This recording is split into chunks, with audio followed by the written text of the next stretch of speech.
Well. There were rumors that Samsung would ditch the classic model for the Galaxy Watch 5. And according to the beta version of the Samsung Health app, it appears to be true. The app shows listings for the Samsung Galaxy Watch 5 and the Galaxy Watch 5 Pro, but no Classic. Before we begin our today's video, please tell us from which country you guys are watching our today's video. The gaffe was initially spotted by 9to5 Google, and then The Verge also independently confirmed it. From the preview image, it appears the Pro will be closer in design to the Galaxy Watch 5. In essence, sleeker and sportier, without the mechanical watch vibe. And crucially, it appears that Samsung could be axing the concept of a physical rotating bezel entirely. That, in my humble opinion, is a stupid idea. What's worse is that the beta software appears to exacerbate the Galaxy Watch 4's battery drain. Just because you don't see a physical bezel, that doesn't mean Samsung won't keep the capacitive bezel it uses on the Galaxy Watch 4 and the Tizen-powered Galaxy Watch Active 2. It's simply impossible to tell visually from pictures alone.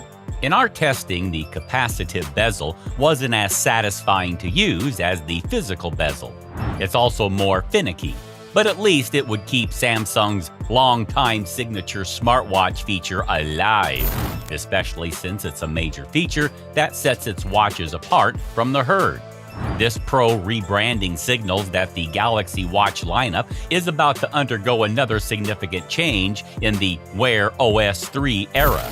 Rumors surrounding the Pro claim it'll have a massive 572 mAh battery that might help mitigate the Galaxy Watch 4's poor battery life.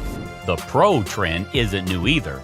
Wearable makers love to offer a more expensive Pro model made from premium materials that features better battery life, even if that's about the only difference.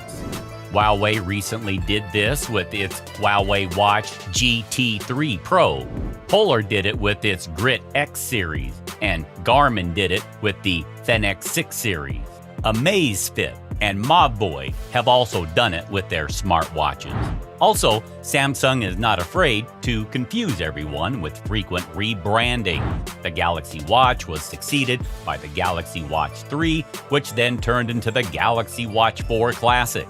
The Galaxy Watch Active was succeeded a mere 6 months later by the Galaxy Watch Active 2. The design was then rebranded last year into the Galaxy Watch 4. There is no cohesive logic to it, so this actually might clear things up a bit in the long run. Plus, Samsung has traditionally made the best smartwatches for Android phones, and Google is now coming to eat its lunch with the forthcoming Pixel Watch. It needs whatever edge it can maintain, and improving battery life might just be enough to do that. Perhaps the physical rotating bezel was something reviewers loved more than consumers.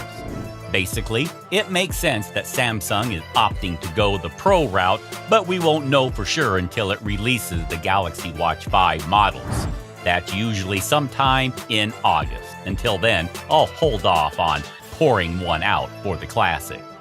So guys, this was the end of our today's video. I hope you guys liked it. If you really did, then smash the like button. And don't forget to subscribe to our gadgets-friendly channel, Gadgets Times.